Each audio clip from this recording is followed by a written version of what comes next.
I want to say a few words about jobs, because obviously unemployment is a huge concern for everybody. Youth unemployment and long-term unemployment. And at European level, I think we do quite a bit about what we'd call the supply side. In other words, funding for education, for training, for upskilling. And we do quite a bit of that in Ireland as well. But there's the other side, and that's the demand side. Who creates the jobs? Well, if we look at Ireland, I think we can say three different sectors or sections. The government, but because of public service embargo, there are very few new jobs created by government. We have foreign direct investment, and again, while that's reasonably successful, we know that most of those jobs are in the cities, largely around the greater Dublin area. So a lot of the country doesn't, get the benefit or the same benefit of foreign direct investment as the larger cities do. So that comes or brings us to the third sector or the third area, and that of course is SMEs, small business. And we all hear so much about SMEs and how important they are and how much they contribute to our economy. But yet, when it comes to supporting them, we often let them down. Indeed, in recent times, we've heard from Professor Morgan Kelly and others about the huge risks that are out there for Irish SMEs, access to capital being a huge issue. So what can we do at European level and what can we do at Irish level?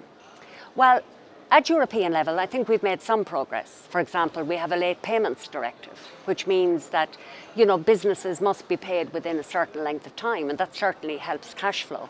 And we have eased up on some of the restrictions when it comes to annual accounts for smaller firms. So all of that helps. But there's a lot more we can do and need to do. We need to look at cutting red tape. In any European policy we propose, we should do a check, an analysis of how this will impact on small business. And we are already beginning to do that, but we need to do so much more of it. There are many other actions we can take. For example, like a European patent, making that much more accessible.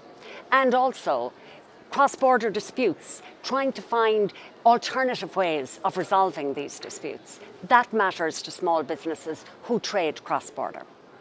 But in Ireland, there are many things like access to credit, etc. But there's only one that I'm going to concentrate on because I have come across it time and time again.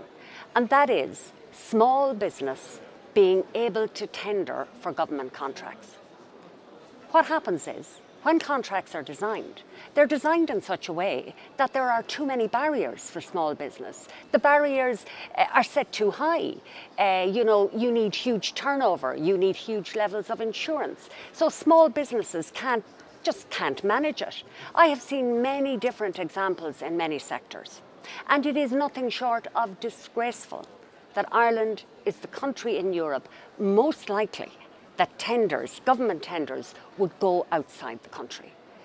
Here we are, struggling, looking for jobs, small business on its knees. And we are the country where it is most likely that government tenders will go abroad. That doesn't make any sense. We need to join up the dots between our various government departments. We need to ensure that the right hand knows what the left hand is doing. And in all of that, we need the greatest possible effort put into place to ensure that small business can tender. It's not about cost, it's just about access in the first place. As I said, I've seen too many examples where this is not happening and where public servants and civil servants do not make the necessary effort to do what is needed. It's much easier sometimes to have one big contract and then let it be subcontracted. It's much easier to say, oh, that's European legislation, there's nothing we can do about it. Contracts can be split. There are ways of doing it. They do it in France, they do it in other countries. We need to do it in Ireland.